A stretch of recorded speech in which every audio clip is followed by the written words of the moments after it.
that Gator club to spar, you said to me, this is where your journey begins. And I won my first 17 fights on the spin, so I was like 17-0. I'm not losing this. I need to win this.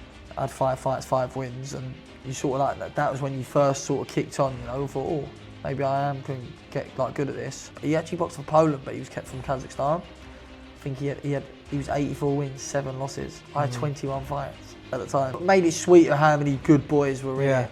It weren't like you just won a national title because you boxed a load of Darren Barker before the fight. He come in the thing and he said, "Oh, you look very relaxed." I was thinking, "Yeah, I feel very relaxed." You know what I mean? This year, I want to be active this year. Fight as many times as I can. I'll fight every week if I could. So, I live the life. I don't drink. I don't do anything. So I'm just in the gym 24/7. This is the time where you enjoy it. You learn your craft and massively. You keep going and keep pushing.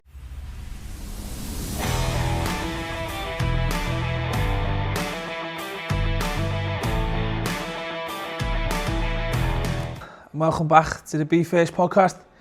Today's guest, we've got former amateur superstar and now professional boxer, Mr. Louie Wood. How are you, mate? Good, you? All good, thanks, lad. All good. Thanks for taking your time out. Because I know you're in camp at the moment for your second professional fight, so appreciate you taking the time out them hill sprints to come on the podcast. Anytime, mate, anytime. Sweet, lad. So if you can take us back to the start a little bit, how you grew up and how you got into sport that you love. I grew up in Essex, like Faden Boys, Epping sort of ways. I sort of got into boxing really because I just needed discipline. In school, I struggled with school. I was very naughty in school, cheeky, talkative, used to get in trouble a lot, caused a lot of stress for my mum, my dad. And boxing sort of like taught me discipline really, and it sort of changed my perspective of like trouble in school and kept me on the right path really, Yeah. So how old was you when you first stepped into a gym? I started boxing about 11 years old. I started. Yeah. So like secondary school sort of time? Yeah, just literally the start of secondary school. Yeah. And was that because one of your mates was doing it, or your mum and dad were like, right, need to sort you out? Do you know, I was just bouncing off the walls, bouncing off the walls. I used to play football, but I used to always fall over in football. I couldn't stand on my feet. I always used to fall over, so I just thought, why don't I give it a go down the boxing gym. I went down the boxing gym and I sort of just had a natural talent for it, I started enjoying it. I just enjoyed it. And what gym was that you first went to? I started in Club KO in Buckinghamshire. Yeah, with Noel and them guys. I started with Noel. And what was that like? Fun it was games? good. Listen, you go in there, you just want a bit of fun, It's not really an amateur gym, it's sort of like you go in there, I sort of started off, done a bit of sparring there, a bit of a class with people, like other kids, and you sort of started to realise when I started doing it, like you were training a bit harder than them in there, or you was a bit better than the other kids, or the other kids that get hit and didn't want to get like that doing all that. And I'd get hit and think on and like tuck the chin in, bite the gum shield, and want to get stuck in. So you sort of really knew from then, or maybe I'd like this. Do you know what I mean? Some kids either do it and think, oh, I don't want to do that anymore, or they do it and think, oh, I'd love to do that a bit more. And I sort of wanted to do it a bit more, so I was there for a while. And then I moved on. Yeah, so where did you move on to? Where was your first amateur gym? So I moved to a club called Epping ABC. Obviously, it's in Epping. And I went there and I had 2 fights for them. But I was there for years. I was there from 11 till about, I was about there for about 3 years. But I used to be friends with some kid and we used to train together. And he was a bit older than me. He was about 16 at the time. I was young and I sort of used to look up to him. And we used to train together, and I used to watch him, and like we used to train, and he'd sort of push me on. He probably helped me at some of the start of my career. Yeah. And it was good. So you go there, had your first with these amateur fights that you had, like actual carded? Yeah, they were. So it was they were alliance. So I actually only had 2 fights in the alliance. It's not as hard as England boxing, but they were still proper fights. I actually had my first fight in Worcester Manor. Do you know Worcester Manor? I recognise the name. In Chigwell. Worcester Manor. Yeah, Worcester Manor Golf Club. It's like the country club, it's called. Probably know it, yeah. You put me on the spot, but yeah, probably know it. Worcester Manor Country Club. It's just. Do you know it? It's like got a golf club there and that. Yeah, and it's got like a balcony that overlooks the thing. Yeah, I've been they've got a pool and football. They put the football in there. Yeah. That's it. Yeah, I had my first fight there. I mean, when I was like 11, it was like crazy. Just like making my first fight. I literally had so many people there, and I never stopped from them really. So you just got like a proper buzz from it from the off, from that start? I won my first fight, and then I think I had like, I don't know, 3 months later I was out for another fight. I had 2 fights in another place around here, and then I sort of like, I went a bit stale. I just sort of like never trained. No, I trained, but I never like fought. I was like, for a year or a year and a half, I never fought. I was just training.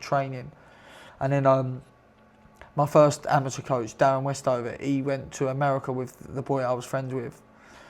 And like they done like 3 months out in like the Wild Card gym, at Big Bear and Mayweather's gym. So I didn't have a trainer for about 3 months. They went out there, and he sort of like, as he come back, it sort of fizzled out. I can't really remember how, but it sort of just fizzled out. And obviously I went to West Ham for a month. Yeah, it just weren't for me, West Ham. And then that's when he went to Repton as well, and I sort of went to Repton with him, and we just kept training at Repton. And obviously Repton was the place to be back then. But how was your introduction to Repton? Because that's not a place you just walk in, put your gym bag down, start hitting the bag. You've got to have a proper introduction to there. So yeah, well, he was there already, so I sort of come through him. You know, I was his friend, so I sort of come through him. And as I started there, you know, you get in there, they don't mess about. They want you in there sparring straight away. The first time you get in there, it's like, go on, have a spar. Yeah, because they want to see what you're made of. Yeah, you know. And you start sparring some kids there, and you're not getting in there and they go, oh, go on, he's only a novice, have a little tap. No. Like, you work on things. Like, nowadays, if I was a sparring novice, it's like, oh, go on, move around with them. Yeah. But back then, when I used to spar, like, we was younger as well. They were young, immaturity. They used to, I used to get hammered every week. Yeah. Hammered. Literally. But that's like character building almost, isn't it? It's either you fight or flight, lads. That's what I'm saying. Like, one of my friends, like, his son, he says to me about like him boxing and that, and I'll say, you know, like, oh, like, I don't want to take him here because it might be too hard. And I'll sort of say to him, well, that will you'll see if he wants to box or not. Because when you chuck him in the deep end, he's either going to swim or he's going to drown, and he's not going to know what he wants to do, you know. And yeah, with Repton, I was getting beat up every week, but I was always turning up the next day. I want to go back. And before you know it, I was beating him up. Yeah, exactly. So that's what I mean. There's proof in the pudding there that you're learning from it, because I know what you're saying, like, nowadays you go, just move this kid around for me, but you're not learning anything. He's not learning anything. Whereas throwing you into the deep end, you certainly pick things up. And you know, what's the first rule of boxing? Protect yourself at all times. So I'm sure that's probably the first rule you get taught there. But so you started off boxing because you were just off the walls and that, needed that discipline. Did you get it? Did you improve a little bit at home and school, or? I got a little bit better, but I still, you know, like, got into trouble doing stupid stuff. I always used to get into trouble, do silly things, and, you know, fighting and stuff like that. But my dad always used to say to me, you know, you got to learn from your own experiences. You know, I can only tell you so many times. You got to learn from your own mistakes. You know, if you do something and something happens, it's you'll learn from it. You know. Yeah. So, because obviously I was boisterous. I've always been a boisterous kid. You know, bouncing off the walls. Always wanted to. Even when I was a young kid, I've always wanted to play fight. Like, I used to go to parties and I never used to be invited because I'd always want to be play fighting with the kids. You were that kid that was play fighting. I was always play fighting with kids, or like getting a kid on the bouncy castle trying to get him in a headlock. That was always me. That was brilliant. So you're at Repton. How many fights did you have for Repton? I actually went to Repton twice, but when I started, I had 5 fights for Repton, and I won a national title in my 5 fights. What was that like? It was what an experience that was. Yeah. You know, it was a development national title, but still a national title. It's a national title, you know, and it was your first one. So, you know, I started on 3 fights, I got to 7, I had 5 fights, 5 wins, and you sort of like that. That was when you first sort of kicked on, you know. Thought, oh, maybe I am going to get like good at this. Yeah. Sort of kicked on from there. Confidence was growing, and then I obviously, as I said, politics with with Repton, and everyone wanted to be the man in Repton. So it's always the way, isn't it? Yeah, always. You know, everyone wants to be a coach, or you know, everyone wants to do the seniors or the juniors, and so I left with Kelvin Wing. Yeah. You know, he sort of coached me for a long, long time, really. ever since I started Repton, he always looked after me and, like training me. I sort of was with him, and I went to Raynham with him. I enjoyed it. I liked going to Raynham. It was a new start. I was at Raynham, I went there from, I think I had 7 fights and I finished there on 18. I mean, we won it. We won loads together. I won a national title with him. I won my first 17 fights on the spin. So I was like 17-0. I sort of was like... Felt on top of the world. Felt on top. The confidence was flying. You felt invincible. Yeah. I never thought I would ever lose, So when you did finally lose, it was like, oh, bloody hell, that's a new experience. How did you take that when you got that first loss? Well, I don't know, I sort of took it quite well. I think my dad took it worse than me. My dad was more gutted. I think it was a bit more of a shock for my dad than it was for me, but I sort of took it well, and I thought, you know what, I lost to the better man on the day. I actually thought I won, but everyone's going to say that, it was close. It was a 3-2 split, but at the end of the day, you learn more from losers than you losses than you do from winning. So massively, and I always say that to the young amateurs, that L stands for learning, not loss in the amateurs. Exactly, like all kids nowadays, they just want to take easy fights, or they want dodge to keep people. that In my experience, I would say now personally, if I had like a son or I was a coach, I would say chuck him in. Yeah. Win or lose, the more fights you have, the more experience you have. Yeah. The better you'll get. Like I wouldn't dodge fights now. I wouldn't Nah. When I was an amateur and when I got to about 16, I was like, I could not get a club bat. Like no one would box me for just a normal battle, a home show or something like. No one would box me. So like I think I had one. I boxed for Hoddesdon as well, and one show they had Hoddesdon, the home show. I think they offered 16 boys to fight me, and not one of them said yes. It was just like it's crazy, isn't it? I had to miss the show, and I'd only box in championships. And you see like the Americans and the Russians and the Ukrainians, and they've had like 150 fights by the time they're 18, because they're not afraid to, how they are. They don't care about fighting anyone. They will fight anyone. Yeah. And that's, I feel like in England the mentality is a bit more softer. Yeah, it is, and it's like almost like saving face, isn't it? They're all interested in the O and stuff, and it's quite. Have you heard of Jaden Price, that young amateur? I think it happens to him quite a lot. Yeah. A lot of kids bow out and don't want to come up against him, and he's had to go off elsewhere and do what he has to do. But yeah, I wish that part of it would change. Not to say everybody ducks people, but we hear a lot in here. There are a few people that go, nah, I'll stay away from him and I'll do this. But yeah, I wish it was a bit more like the Americans, that way we just let's have it. Let's just fight anyone. Just fight, it doesn't matter. Another thing I would say as well is with the amateurs, there's only 2 nationals a year. You've got the NABCs or you've got the ABAs, but. In America, they have like a national title like every month or something like that, or like they have different national titles. I think that's why they have so many more fights. But the more fights you have, the more experience you get, and that's why you sort of see the Olympians, or you never really see that many English people. No, you don't, and that's why the Americans' skill set is so much more ahead of ours, because they're constantly boxing, aren't they? So the more you box, the more... You see how much the Americans, how composed they are. Like in an amateur fight, they fight like pros. Yeah, exactly. Because they've had about 1,500 fights before we've had 10. Yeah, exactly. Because they're so busy, and, like, an amateur fight is literally just a CV. It's literally like, if you was going to get a job in recruitment or something like that, you go there with a CV and say, look, here's a CV for how many fights I've had, what I've won. You're literally just building your record, building fights for all experience. Yeah, that's all it is. Massively, and again, going back to the Americans, they've got that skill set because of the amount of bouts, but the one thing they don't have over us is the heart and the doggins, because we're just naturally brought up to be like that, certainly within the sport we're in.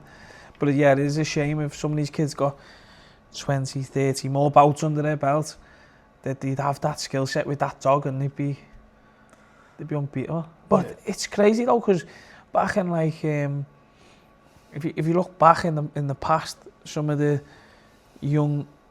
pros then, they weren't like ducking and diving each other in the amateurs. Your coach Tom Rady fought like George Groves, people like that. Those people just naturally came up together. I So think generations nowadays it's it's generations. just changed though. It's just they want like, to post it on Instagram, don't they? Like, oh, I am free and you all. see that though with everything in life. You know, social media nowadays is taking over the world. You know, people would rather post on social media than just have a good life themselves. Like what you see on social media is not what people have in real life. Nah, never. It's a completely different game. Completely different kettle of fish. Yeah. Yeah, it's not. So you're on top of the world. You know, you go 17 unbeaten. You get that first loss. You took it well in the end. Did you kick back on and get back in the ring after that, or was it? So what happened was when I was obviously before I actually lost. So it was the Youth Open National Championships. Before I actually lost, England, like on their Instagram, they had a thing like come up saying Youth Open Talent Day.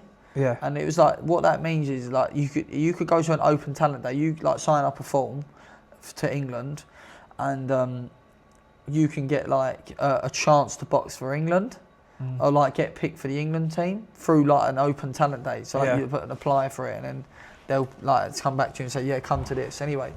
So that was before I boxed. But if I'd won the championships, I'd box for England anyway. I'd have gotten the England team anyway. What they do. Yeah. Anyway, I'd done that anyway just in case, and lucky I did because I got beat. And obviously when I got beat, I had like a week off or so and just stuck to it. And I actually my dad drove me up to Tamworth in Birmingham for the Open Talent Day because I got an email back saying, you know, come to the talent day. We want you to come. Anyway, I went there. I think there was about 10 boys, 12 boys. And we all done like, you skipped, done a bit of shadow, and you got like 5, 6 England coaches, like, you know, they've got their like writing down things of like football, they're scouting you. Do you know what I mean? And you got in England boxing, you've got the world class program, and then you got development, or no, England performance pathway or the development pathway. Yeah. So like development pathway, good boxers still on there. They're a bit funny sometimes who they choose, but development pathway, you still got good boxers who you think should be an England one, but they just like do it like that sort of thing. Yeah.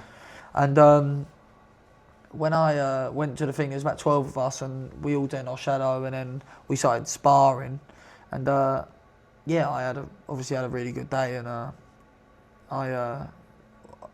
went home that night, and I think a couple of days later we got a phone call to say, you know, Louie was the only one that stood out, and we want him to join the England team. So that was a good day for me. I never boxed for England before, so I joined like the England team, and I started training with England with the because I never got picked for the Europeans because obviously I didn't win it. Yeah. So I started training with the European team, and then before Unite, they actually put me in for like to qualify for the World Championships, the Youth World Championships. So that was like a big moment for me. And we just started training for that, and you know that was my main goal. Now, you know, I wanted to go to the Youth World Championships. That was my main goal. And we were training, and then before I think it was like August, September time. It came around, and I was we had like basically what it was is like there was like 5 boys in each weight, 6 boys in each weight. Maybe I think in my weight in 60 kilos there was 8. There was 8 boys, and we'd all go and spar up Sheffield in the GB place, and the England coaches would watch. And I mean there was 8 of us. I mean every boy up there was a national champion, like a multi-time national champion or a multi-time England boy or something like that. So there was very good talent up there, and we all had good spars. I mean the kid who went to the do you know Nelson Birchall? Yeah. He went to the Europeans, so I'd spar him. So what we done was we done 2 rounds of each 2 rounds. You do 2 rounds in. No, you do 4 rounds. So it's 4 rounds. You do 4 rounds straight with 4 different opponents, and then you'd get out, and then you'd do like the person that done it. You'd jump in with the other 2 who you didn't box with, or you do the odd rounds. You know what I mean? But you do 4 straight with 4 different people, and you know you sort of sparring well with certain people and not doing this. And I think when we got the. I actually, after it, I sparred well there. I sparred really well, and I thought, I got a good chance, blah, blah, blah. And, I come home, And I was home about a couple of weeks and said, we'll hear from it. Anyway, I got a phone call from, Sab, I was boxing for Halderson, and Sab got a phone call to say, does Louie want to come to the, it was basically like a world qualifiers, the Brandenburg Box Cup at the time. And does Louie want to come there, part of us? And I was thinking, what does this mean? Anyway, I went up to Sheffield that weekend and a weekend early than what we were supposed to be there again. And what happened? They pulled me to the side to say, look, it was such a hard decision between you and Nelson Birchall, but you've never ever boxed at European level before, or for England, you've never boxed at that level before. So it's like we'll put you as a reserve, and I was sort of you can imagine I was gutted. Yeah. You know what I mean, no one wants to be a reserve for someone else, and that was like a bit of a kick in the teeth where you thought, I've worked so hard for this. Just because I haven't boxed at a certain level, that's got taken away from me, when really I should have been given I wasn't given a chance. Yeah. But I still got good opportunities out there. I went to the Brandenburg, I boxed out there. That was my first tournament for England. I've done really well in that. I boxed some good kids as well out there. I stopped some Swedish kid out there. And then I boxed some kid, me and Nelson, he boxed a Hungarian, and I boxed some kid he actually boxed for Poland, but he was kept from Kazakhstan. I think he was 84 wins, 7 losses. I had 21 fights at the time. Jeez. And it was just like, some of the experiences I was getting from that. And then that's when my career started to push on, when I started to get better. Was from then, confidence started growing again, I started winning fights. I think I won another 10 on the spin after that England tournament. Yeah. I started winning. I think I went to Haringey. I won the Haringey, and then I started having fights after fight. And then I won and then we went into the NA. So Nelson got picked for the World Championships, and I went into the NABCs. Now every single boy that was at the World Championships assessment that I said about all 8 of us boys, all England boys, national champions, went into the NABCs because we was all the same weight. Now everyone, when we was training with, I was actually training with England. They was all training at their clubs, and I was training with England for it. And they were saying, cool, that's a stacked weight. There's so many boys in that weight. This is probably the hardest weight. And thankfully I won the tournament. Yeah. But it weren't easy to win. There were so many boys in our weight. I could boys you would know, and loads of boys in it. And did you think? You won that because you had that confidence of sparring against them Europeans, competing against them Europeans, and picking things up. And I would say confidence was definitely a big thing. At that time, you feel.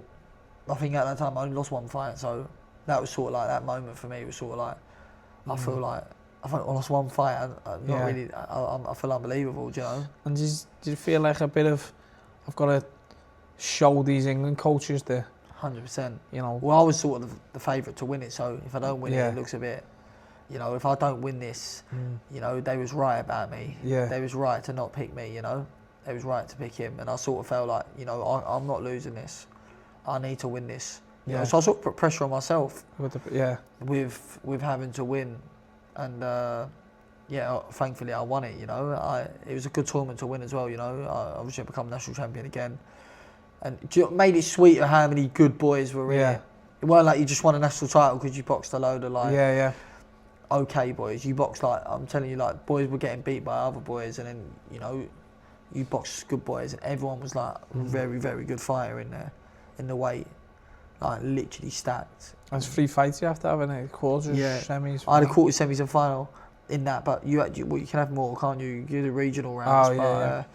I was in home counties. I was supposed to box a kid from Pinewood in home counties, but he pulled out on the day before. I think as I said, kids nowadays, or don't want to fight him. He's a year older, or don't want to fight him. He's had 20 fights. I've only had 10. So people pull out all the time. Yeah, instead of just taking the risk, roll the dice. Yeah, because without reward, you've got to put the risk in. You don't get paid for it. You don't lose it. You don't lose anything from losing or from winning in amateurs. You literally just lose if you got exactly. Which no one really does as an amateur. No one does. Nah. So it's not really, it's not really something to shy away from losing as an No, amateur boxer. You want to box as many styles as you can, tall boys, short Yeah. boys, strong boys, weak boys. Gain that experience, because I'm sure all of these young amateurs, their aspiration is to be a professional. Yeah, So you need as much experience as you can get. So when you get to that sort of level, you know, where you are boxing European levels and England levels, I don't think there's any boy that boxes for England now and that doesn't want to be a pro. Yeah, exactly. And if anyone tells you, you know, that they don't want to be a pro, then they're probably lying, for one, or they're just not into boxing. Everyone wants to, at that sort of level, everyone wants to see that boxing is their job. Yeah. So when you were 11 and you stepped into Buckhurst Hill, was that your aspiration of, I want to achieve this in the amateurs and I want to turn professional one day? Or did that come a bit later on once you got... Come a bit later on, I would say. You know, when you're 11, you don't really know what you want. I don't think I knew straight away that I was going to be a professional boxer, or I just felt like I just went there for, you know, as I said, for discipline. You know, I just needed a bit of discipline. I just started training. I done it for enjoyment as well, you know. I was one of them kids that had so much energy. You just needed to like, let a bit of energy off, blow a bit of steam off, and, you know, and you could go home, chill out after that. And I just went there, used to blow a bit of steam off, sort my head out, get ready for school the next day, and hopefully I'd have like less energy for school, and I wouldn't be so hyperactive in there. Yeah. So it was around that point when you had like the 5 fights and won your national title, you thought, oh, I'm good at this. Yeah. Once I had 2 fights, actually, I'll tell you what it was. Once I had 2 fights for Epping ABC, the coach Darren Westover always used to say to me, you can be very good if you keep going. He'd always say it, and I'll never forget, he said to me once when I went to that Gator club to spar, he said to me, this is where your journey begins. And I sort of felt, you know, from then onwards, I've never ever forgot that. He said that to me by the ring, and I've never ever forgot that. That's always a moment that's always stuck out for me, to say like, well, like that was probably where my journey, that's my first time ever sparring outside the gym. That felt like my first fight, you know what I mean? Really. Yeah. So that was the first moment I sort of thought, you know, I want to give this a good crack. But there's always, you know, mate, I've had some ups, downs, loads of ups and downs to get to where I've got to now. But then who hasn't? No. Who hasn't in your position? So no one's had an easy ride. And no, listen, no one has an easy ride to get to become a pro boxer. And to achieve good things, you have to have some lows. Yeah, you do. Because again, you have to learn from them. 100%. You have to learn from them. It builds, as you said, it builds character as well. Yeah, you know? It does, yeah. Well, I actually boxed as a senior for England, and I lost 4 fights on the spin, and I think I cried my eyes out. I cried my eyes out to, like, literally to my dad, to someone I was with, and just like cried my eyes out to just like, because like I just thought that was the end of the world, you know. No, losing 4 fights on a spin. I won my first 17 in a row, and now I'm losing 4 fights on a spin. Maybe you start getting things in your head where you're thinking, oh, like, am I not good enough anymore? Was I just good? You know, you get them kids who are like really good when they're young. Yeah. And then you get them kids, you know, like when you're 11 years old, they're like the best 11-year-old you've ever seen. You're going to be a world champion, their dad goes. And then these kids are like underdeveloped, but then they start to catch you up, and you're not going like that anymore, but they're going like that. Yeah. And then before you know it, they overtake you. You don't always want to be the best 11-year-old. And I was thinking, oh, I'm 16. Am I like the best 16-year-old? And then once I've took the head guard off, or something like that, I'm getting beat. Am I not so good anymore? Are these England kids, am I just not developing? You know, confidence started to like get in, like started to get cracks, and I was thinking, oh, like, am I not what I thought I was? Do you know what I mean? Yeah, and I suppose that's just a normal reaction, isn't it? But it's a big thing going from that junior to senior leap. 100%. You know, no head guards, you almost feel like a pro, if you like, because you got no head guards, you got light gloves on. So yeah, it must be a big thing, and again, learning, because you might have to box a bit different, because you know. It was. It's definitely different, you know. Even when I was on the phone to my dad, I'd go to, you know, Dad, like, I don't know if I should box anymore. I don't know if I'm good enough. He's going, don't be silly. You just got to crack at it, you know. You got to keep going. He's always been like, just keep going. Yeah. Just keep going, you know. I go, no, Dad, I'll just go and get a job now. I'll just go and do recruitment, or I'll just go and do a job. Like all my friends do recruitment or do other jobs. I'll just go do that, Dad. I'll just go. I'm obviously not good enough, Dad. I'm obviously not good enough. And he'd go, no, keep going, keep going. And really, he sort of helped me out because maybe I wouldn't have kept going, and I sort of needed someone to, to give you that little push to say, keep going, keep going. And it's nice to come from your dad as well. So. But you always think, like, when it comes to your dad, you think, oh, it's just your dad, it's just your dad. Like, your dad's always going to say you're good. His dad's never going to say you. But he always used to say to me, he'd always say if I box bad or... Yeah, no, I I box think bad or... They're your best, but also worst critics, your parents, so they'll tell you, you were good today, or nah, you were awful, so... Yeah, he always used to say to me as well, like, if you was one of them kids that took a load of punishment, even if you were winning, but you took a lot of punishment to win all the time, I would have told you not to box, because you don't want to be one of them kids who does a really flat nose and boxes all the time and gets hit a lot. You get them kids get hit. Yeah. That's their style. I don't want you to be one of them, because you don't get no longevity in a sport, and it's a dangerous sport as it is. No, so you don't, you don't want to be doing something like that. You want to come out there with obviously everything intact. Yeah, exactly. It's because it's dangerous enough, Did you look up to anyone as you were growing up and working your way through amateur boxing, like any professional or? Who did I look up to? It's funny. I didn't really look up to. I liked Floyd Mayweather. Obviously, everyone likes Floyd Mayweather. Yeah. It's hard to say spit lines. I don't, yeah. As a boxer, though, as a boxer. Oh, as a boxer, yeah. I mean, you can't I don't mean as a person. I mean as a boxer. He's good. I also liked. But morely, UFC-wise, I used to like Conor McGregor's personality in the UFC, but probably not as much now. But I liked him back then for his his personality, the shows he'd put on. I sort of thought that that's what I would like to be. Something like that. That's what sells the crowd. What I mean? You don't want to be someone, if you're boring or something like that, no one wants to come watch you. Otherwise, you'll be fighting for a world title in the O2 Indigo. I mean, you don't want to be doing that, do you? Yeah, no. You need to be able to... But as I started to get older, I sort of to realise that it's not just boxing as a business as well, Yeah, it's not just... you've got to be you've got a crowd please as You've well. got to have a presence about you, yeah. You definitely. You've got to be a crowd pleaser. If you can't please a crowd, you'll be, as I said, you'll be fine at the O2 Indigo for a world title. It's not really what you want to be doing. No, it don't. But I'm sure that, your amateur background, that you'd have enough following there anyway. Yeah, no, definitely. To get you going, and that leads us on to you turning pro. Then how did that come about? What was the day you said, right, I'm doing it? Well, obviously I started to box when at the end of my amateur career. I won the Hearn again, and I got beat a couple of times in the ABAs by kids I should never really be losing to, just because they go, don't dip your head, or don't do this, or don't do that. You're mad to take a point off in the amateurs. You do one thing like dip your head or smother your work or put your arm on him or something like that. It's like point. It's like you can't do anything nowadays. Amateurs sort of just fell off, and I just sort of I'm friends like with obviously Jimmy Sains. I was good friends with him, and I actually took, obviously Bill, I went down the gym once with obviously Bill and from TW1, and I was talking to Jimmy, and then we were talking about golf, and Tony was talking to me about golf, and we started saying, he said, come along and play a game of golf, let's have a game of golf.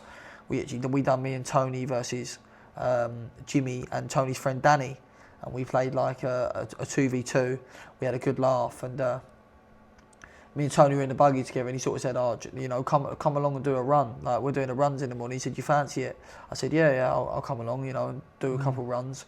I was still an amateur at the time. I was doing the runs with them, they do the triangles, the steps. And, so even if I weren't turning pro, it was getting me fit anyway. It's going to get me a lot fitter than I've ever been before. So I thought, why not? I push myself. You're running with other people, gives you someone to run with. So I started running with them, and I think I was running for them for about 6 months. Just kept running. I'm a good runner as well, to be fair. So I was running with them for about 6 months, and then after the Haringey come about, Tony was like, I heard you want to turn pro. Like, watch me spar. You want to turn pro? So I sort of just thought, like, yeah, I do. Like, I don't really have no enjoyment for the amateurs anymore. I've sort of like fell out of love with it. It's sort of like I feel like now it's gonna tarnish if I keep doing it, and if I lose more now, it will sort of tarnish what I had as an amateur and what I'd won. as an amateur because I didn't really feel like I wanted to do that anymore. So he sort of said, do you want to turn pro? And I was like, yeah, I do. And then I went and got my license, and then, before you know it, I signed my first deal, which was obviously a great moment for me. All from a game of golf. Who would have thought it? I know. The most boring sport in the world, other than along with cricket. Who would have thought that would have got you to where you are? I know, it's crazy. But that's fate, innit? It's how fate makes things happen. Like, we had Don Charles on here a while back, and I said, how'd you get to Zora? How'd you get into that game? And he was at a petrol station, and he just approached Zora. And it's fate. It's mad that them two people are in the same place. It's literally mad how things happen. It is. You've gone for a game of golf with Tony Sims, and then bang, he's gone, fancy it? You go, yeah, go ahead. I'll come down the gym, I'll train a bit, and then it's just like. But then that's props to you as well, because he obviously would have heard you and things, and thought you're a nice lad. Otherwise, he wouldn't invite you for 10 hours on a golf course or whatever you spend there. But like I said, it's props to you, because then you've took him up on that opportunity, gone on the runs, done a bit of training, sparring, and put the hard work in. So he's obviously thought, nah, this kid has got something. He's not just someone who's like a chancer, if you like. So that's massive props to you for putting that in. And in life, innit, you only get out what you put in, and exactly that. And you've got that. You signed with one of the biggest promoters and companies in the world in Matchroom and Eddie Hearn. So, what was that like, meeting him? And it was a surreal moment, first time I met him. But do you know what? I always used to tell people, like, I'm big on manifestation, and I always just say, I will sign to Eddie Hearn. I will. That's what I'll do. I always felt, I don't feel like I didn't deserve it, because I know I deserved something like that, a big platform. I deserve that. I don't feel like, I am grateful, but I know I deserved to be with him. I feel like I'm good enough, and I deserve that. So it was a good moment for me, but it was just like, it was surreal, I suppose. And I was more excited than anything, not to meet him, just more excited to get the ball rolling. Yeah. Just get in there and start putting on some good performances, building my profile up, and showing everyone what I know, what people around me know that I can do. Well, that happened. So a couple of weeks ago, last week, wasn't it? Or was it 2 weeks before? 2 weeks ago. 2 weeks ago, 21st of March. 2 weeks ago, 21st of March, Copper Box Arena, your pro debut on the Matchroom card. All your teammates were headlining. What was that like? Your first proper event? Well, when I first found out that I could be I was signing to Eddie Hearn, I think that was like a good moment for me. And then I obviously they had a date, and I thought, why not I got a date? Like, I was Tony, he went, you're fighting on the same show as well. And I was like, when you get like excited, really? And that, okay, like what? And then it was supposed to be March 7th, and then it all sort of like fell through, and I thought, oh my God, this is just going to be my what's going to happen to me? We don't know when we're fighting. Like, we're doing like 11-week camps, then we had like a week off, and I thought, am I ever going to fight? Like, what's going on? But I just stayed focused, I watched the other boys in the gym and just stayed like consistent. I stayed there, and then the fight actually finally, like, they got announced, and I didn't get announced on the card straight away, and I thought, oh my God, like, what's going on? And then, I finally, obviously, like, got everything done, and then I got announced. I actually went to a thing on the Wednesday, like, they signed a new deal with DAZN and sorted it all out with them there.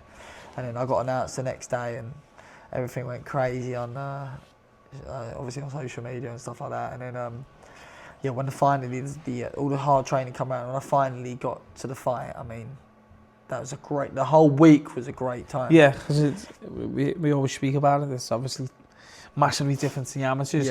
You do a little weigh-in in a sports hall, and then you're just waiting around for when you're boxing. But obviously there's press conferences, there's a big weigh-in in front of TV cameras, and then obviously the event itself. I mean, yeah, I just wanted to I always used to, me and John speak about it, me and Tony, just soak it up. You only get one debut, you know? Yeah. Just soak it up and enjoy it. I never really, I don't really like, I don't feel too much pressure. I don't feel like, oh my God. I never really been one to be overly nervous or overly pressurised or feel like I can't do this, I can't do that. Yeah. So I just thought, just going to roll with it and see what happens, you know, enjoy it. And that's You know the what I mean? best just roll with it. Like, just roll with it. It's either gonna, mate. It either goes good or it's gonna go bad. It is what it is. Do you know what I mean? That's how I live. It just is what it is. Whatever's gonna happen is gonna happen. Yeah, well, it went good, and you looked a lot more relaxed and calm than some young pros do. You look like you've been in there 3 or 4 times already. Yeah. How did you feel in there? Did you feel the same? You relaxed? You picking your shots well? And yeah, I actually spoke to Darren Barker before the fight. You know, he come in the thing and he said, "Oh, you look very relaxed." I said, "I'm thinking, I feel very relaxed." You know what I mean? I feel good. Like, I feel more relaxed than before. You know, this is probably the biggest show I've been on. But I feel like you know when you just feel like you're ready for this. I've done some serious training for the last 10 weeks. I felt like I could have done 10 rounds that night. Do you know what I mean? Yeah. But obviously, I did have a little bit of nerves. And I felt like I started to feel it in the last round. I started to feel a little bit tired because of a nervous energy. Yeah. But it's normal to feel like that. Massively. But I was actually supposed to box someone else, but he actually pulled out. So that fellow I boxed, like, people don't usually really box him for a debut. He boxed Charles Franken when Charles Franken was 7-0. He boxed Levi Giles. You know, obviously Giorgio just boxed. Yeah. Levi Giles, his last fight before Giorgio was against him. So people don't really box him as a debutant, but it sort of I didn't really care about the stuff. It sort of put me into good stead, really. You know, I won't have the people I box now probably won't be nowhere near as tough as him. Yeah, exactly. And I thought I boxed really well, to be honest, and so did Tony and John. They thought I boxed really well, especially for a debut as well. So you can do. You can normally tell, like I said, the young pros, they smother their work too much and they rush and look to engage early, but not everything you did was calm, controls, and you picked your shots off nice, and that's probably what led to the stoppage, because you were just like that. Same with Conor Mitchell, like in his first one, the first round he's a bit nervous, then the second picked his shots off well and got the win. But now, and you've got a date already, haven't you, for the second one? May 2nd in Wolverhampton on the Conor Walker versus Sam Egerton card. I mean, it's a good card as well. It's a good fight. Sam Egerton, So again, in camp for that, 5 weeks out. How are you feeling? Just same, go again? Yeah, I had a week off, straight back in. That's just going to be my life for the next year, you know. I want to be active this year, fight as many times as I can. I'll fight every week if I could. So, you know, I live the life. I don't drink, I don't do anything. So I'm just in the gym 24/7. This is the time where you enjoy it, you know, you learn your craft and massively. You know, you keep going and keep pushing on and keep dedicated, and this is still like the amateurs, really. You're half in camp all year round still, you know. You have your odd weeks in there and then, but you know, that phone goes, you're ready. So you know, you say you've got 3 weeks, you're chomping at the bit to go, you know. You're not waiting for anyone. So you want to be active this year, get out as much as you can. But what does the future hold for Louie Ward? Just holds like big nights, hopefully. Big nights for, obviously, I want to put big nights on for Essex, you know. I want to go to the Copper Box, but obviously George is leading the pack. You know, but just big nights ahead. Put on some good fights, you know. I don't want to always just be in small fights. I want to be on some big ones. Hopefully the Copper Box, then the O2. Yeah. That's what you want. Put on big nights for London, Essex. Where I'm an Essex boy, I just want to bring everyone together, you know.